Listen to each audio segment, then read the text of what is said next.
نحمده ونصلي على رسوله الكريم اعوذ باللہ من الشیطان الرجیم بسم اللہ الرحمن الرحیم۔ حضرت قبیصہ بن مخارق رضی اللہ عنہ فرماتے ہیں کہ میں حضور اکرم صلی اللہ علیہ وآلہ وسلم کی خدمت میں حاضر ہوا۔ حضور صلی اللہ علیہ وآلہ وسلم نے پوچھا کیوں آئے ہو؟ میں نے عرض کیا میری عمر زیادہ ہو گئی ہے، میری ہڈیاں کمزور ہو گئی ہے، یعنی میں بوڑھا ہو گیا ہوں۔ میں آپ صلی اللہ علیہ وسلم کی خدمت میں اسی لیے حاضر ہوا ہوں تاکہ آپ مجھے وہ چیز سکھائے جس سے اللہ تعالیٰ مجھے نفع دے۔ حضور صلی اللہ علیہ وسلم نے فرمایا تم جس پتھر، درخت اور ڈیلے کے پاس سے گزرے ہو اس نے تمہارے لیے مغفرت کی دعا کی ہے۔ اے قبیصہ، صبح کی نماز کے بعد 3 مرتبہ سبحان اللہ العظیم و بحمدہ کہو، اس سے تم اندھے پن، کوڑی پن اور فالج سے محفوظ رہو گے۔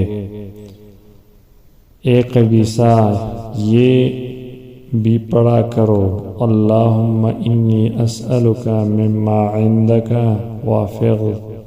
وافض علی من فضلک وانشر علی من رحمتک وانزل علی من برکاتک۔ تو بھائی دوستو،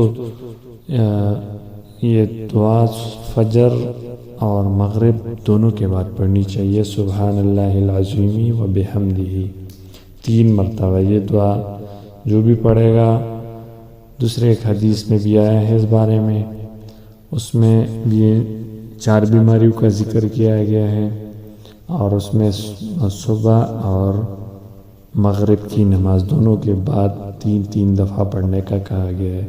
وہ آسان سی دعا ہے۔ اس حدیث میں تو ساتھ میں یہ دوسری دعا کا بھی ذکر آیا ہے اور اس حدیث میں صرف سبحان اللہ العظیم و بحمدہ کا ذکر ہے۔ وہی 3 مرتبہ فجر کی نماز کے بعد اور 3 مرتبہ مغرب نماز کے بعد سلام کرنے کے بعد یہ دعا اپنی جگہ بیٹھ کے پڑھنی چاہیے، اور کوشش کرے یہ دعا دوسرے کے ساتھ بھی شیئر ہو جائے۔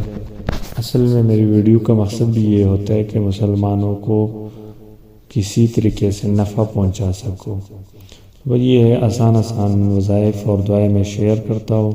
آپ لوگوں سے میری درخواست ہوگی کہ ویڈیو کو شیئر کرے گے، لائک کریں، اور جتنے آپ شیئر کریں گے لوگوں کے ساتھ آپ لوگوں کا بھی ثواب ہوگا، میرا بھی ثواب ہوگا، اور مجھے اپنی دعاؤں میں یاد رکھے گا۔ جزاک اللہ خیر۔